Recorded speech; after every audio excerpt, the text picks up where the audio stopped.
Segura essa pessoal. Moraes levou simplesmente uma aula, uma verdadeira chamada do próprio professor de Direito Constitucional. Isso mesmo, quem ensinou ele na faculdade desceu o sarrafo, colocou os pingos nos is e deixou claro para todo mundo o quanto certas atitudes estão passando dos limites. É uma humilhação pública sem dó nem piedade. Você precisa assistir isso agora. Bora lavar a alma! Pra variar só um pouquinho, vamos lavar a nossa alma, porque o Alexandre de Moraes ele foi humilhado por seu antigo professor de Direito Constitucional. Ele foi um vexame e merecidíssimo. Você já se perguntou aí o que os grandes juristas, professores, advogados de direito que ensinaram Alexandre de Moraes, Dias Toffoli, Gilmar Mendes, Flávio Dino e outros ministros do STF devem ficar pensando dos seus pupilos, dos seus ex-alunos? Vendo eles lá no tribunal cometendo todo tipo de atrocidade, de arbitrariedade, de abuso? Pois é, gente, agora você não precisa mais ficar se perguntando ou imaginando isso mais, porque eu vou te mostrar agora um artigo recente publicado pelo jurista e professor Manuel Gonçalves Ferreira Filho, que é um dos maiores constitucionalistas vivos do Brasil. E nesse artigo ele simplesmente amassa, ele detona, ele fulmina Alexandre de Moraes e o STF. Você já pensou no desgosto que esses professores devem sentir em relação aos seus ex-alunos e pupilos? O professor Manuel Gonçalves Ferreira Filho, então, ele teve a infelicidade de dar aulas para 2 ministros, pro Moraes e pro Toffoli. Uma decepção dupla. Esses dois aí, eles devem ser uma decepção, motivo de desgosto pro seu professor, como você vai ver agora.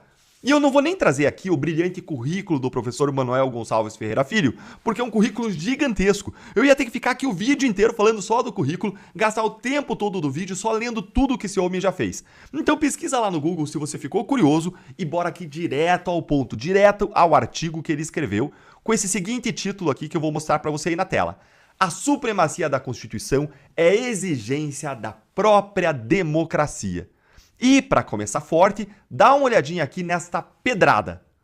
A guarda da Constituição, tal qual o STF a exerce hoje, suscita dúvidas se o império da Constituição perdura no Brasil atual.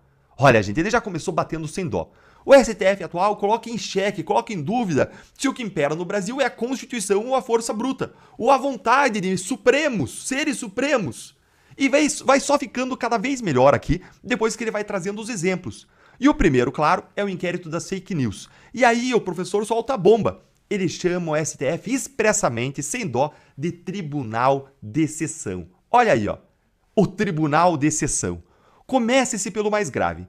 Esse mais grave, né? O que é mais grave é a instituição de um Tribunal de Exceção em que se tornou a própria Suprema Corte, na medida em que passou a processar e julgar pessoas por crimes cometidos em determinado caso, golpismo e o conhecido pela data do 8 de janeiro de 2023. Ora, Tribunal de Exceção é todo aquele que se destina a julgar determinadas pessoas em determinadas situações. É claro como água, então. O STF virou um Tribunal de Exceção quando ele passou a julgar pessoas sem foro privilegiado, e ele insistiu nesse erro.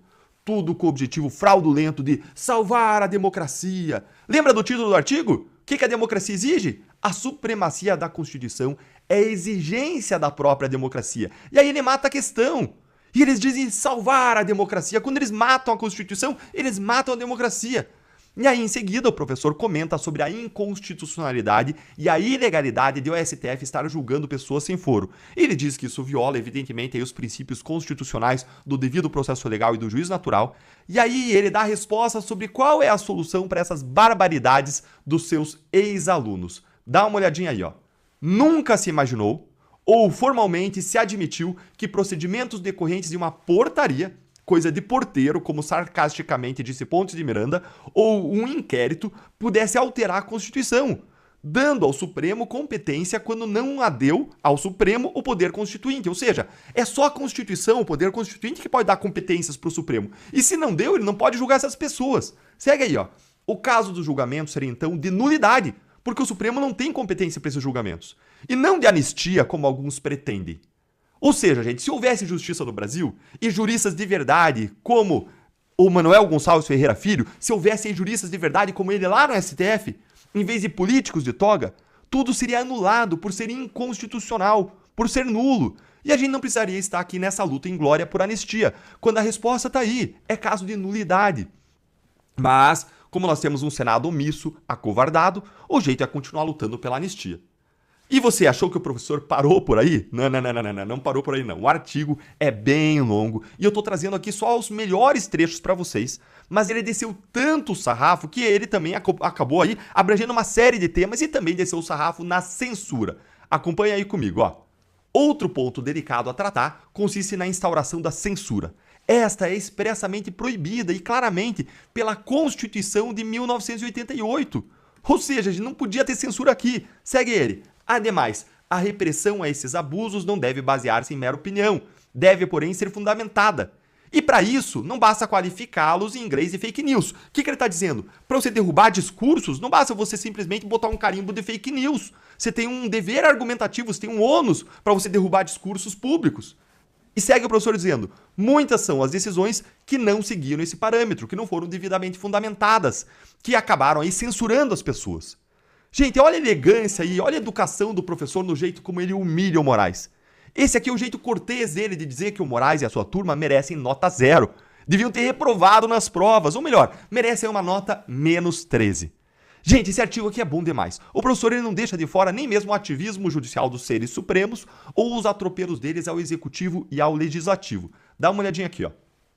Ele está falando aqui das decisões, que são ativismo judicial, e fala, nelas, invade-se a competência do legislativo, executivo e até impactam a forma federativa do Estado brasileiro. Com efeito, editam normas e ações da competência do legislador e ações da competência do administrador, o executivo, inclusive as que cabem ao Estado federado. E além disso tudo, ele ainda detona um dos argumentos preferidos dos ministros, o de que o STF atuou de forma emergencial e excepcional para salvar a democracia. Olha como que ele não deixa pedra sobre pedra. Dá uma olhadinha aqui, ó. A tudo isso, a justificação implícita é deverem-se estas inconstitucionalidades praticadas pelo Supremo a uma situação de emergência, a uma ameaça à democracia. Entretanto, veja o que diz aqui o professor, entretanto, na Constituição de 1988 não se acha, em todo o título 5º, que é o título da defesa do Estado e das instituições democráticas, nenhuma norma que atribuísse à Suprema Corte, ao STF, exercer poderes de emergência. Gente, isso aqui é fundamental. É simples assim. A Constituição não deu poderes ao Supremo para exercer poderes de emergência, para salvar a democracia. Bravo, professor! Muito bem, professor Manuel, sensacional, ó. Palmas! Perfeito! Isso que é um jurista. O senhor devia estar sentado lá no lugar desses ministros. O senhor sozinho vale mais do que um Moraes, um Toffoli, um Gilmar, um Gino, todos eles juntos. E o professor, que deve estar de saco cheio de todos esses abusos, como nós, finaliza pedindo punição e responsabilização dos ministros. Gente, com toda elegância, mas com toda firmeza, falando dos seus alunos, olha aqui, ó, que prestem contas, portanto, aqueles que exercem esses poderes emergenciais. Ou seja, que prestem contas, sejam responsabilizados, estão abusando dos poderes, estão exercendo poderes que não têm, estão usurpando o poder do povo, que é delegado para o Congresso Nacional, estão usurpando o poder do Executivo, estão usurpando o poder do Legislativo, estão abusando do seu poder. Mas nada é tão bom quanto os parágrafos finais do texto. O professor ele deixa claro que nós já não vivemos de uma democracia. Olha aí. Pode-se até chegar à vista do que se apontou que teria tal quadro criado uma real juristocracia. Ou seja, em vista disso aqui que ele argumentou no artigo, que ele mostrou, a gente pode chegar à conclusão que a gente chegou, se criou uma real juristocracia, que é uma forma erudita de designar o governo dos juízes, ou melhor, o governo do STF. A gente não tem mais o governo do povo, o governo do presidente, o governo do Congresso, não. A gente tem um governo do STF. O STF, deveria ter a palavra final quanto à governança do país e, por outro lado, exerceria não somente a função do judiciário, como também exerceria a função do legislativo e a do próprio executivo nessa juristocracia.